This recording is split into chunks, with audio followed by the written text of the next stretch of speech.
Pornographers are a band from Canada. They're not to be confused with These New Puritans, which is a mistake I was making.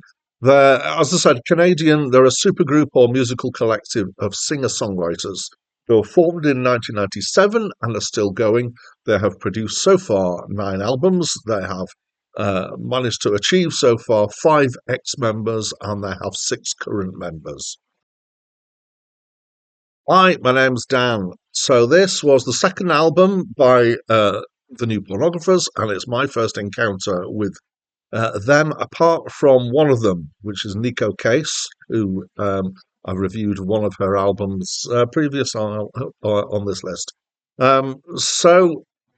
Judging, before I remember that, judging by their name and the album cover, I expected this to be less poppy than it is. It's quite poppy. It's been described as power pop by Wikipedia and by Acclaimed Music, and I'm not going to disagree. I'm still finding my way through if there's a distinction between pop rock and power pop. If there is, I think maybe this is more on the power pop side, but I couldn't articulate that. So, yeah, the jury's out. I'll get back to you if I actually make any decisions about that. So I'm going to reference some of the bands that I was reminded of here, or it's kind of in the same kind of vein as Bare Naked Ladies. So they did the theme tune for Big Bang Theory. They Might Be Giants. The only track that I really know very well from them is Birdhouse in Your Soul, which is quite unusual in some ways. The Rembrandts, who did the theme for Friends. And it's that kind of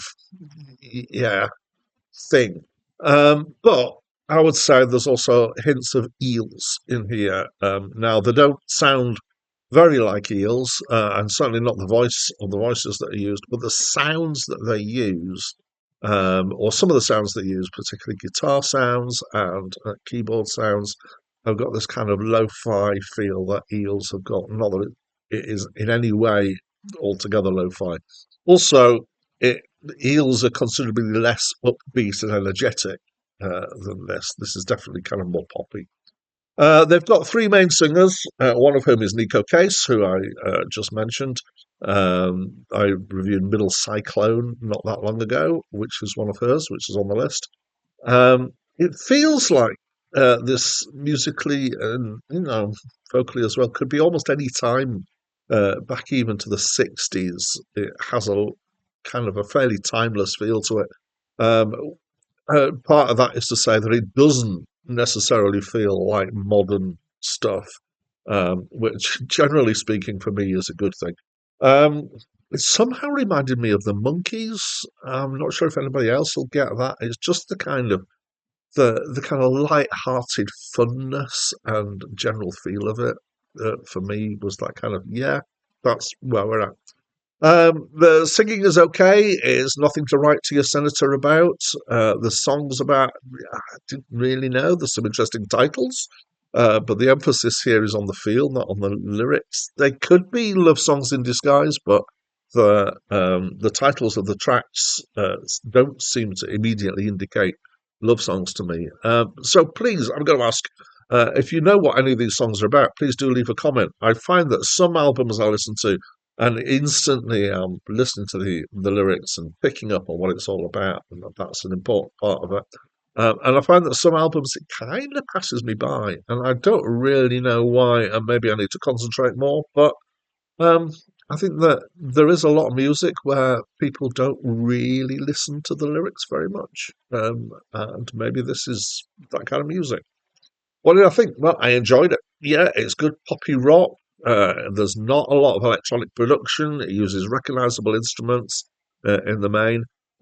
So I was reasonably in favour, but I wasn't, again, not writing to my senator about it.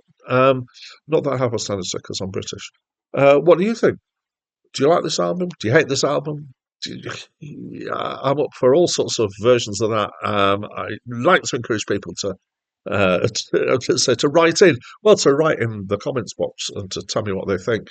So the next review on this channel will be of At the Golden Circle Volume 1 by Ornette Coleman. And that's it from me for now. Stole a page from your book and a line from your page and flew into a lesbian rave.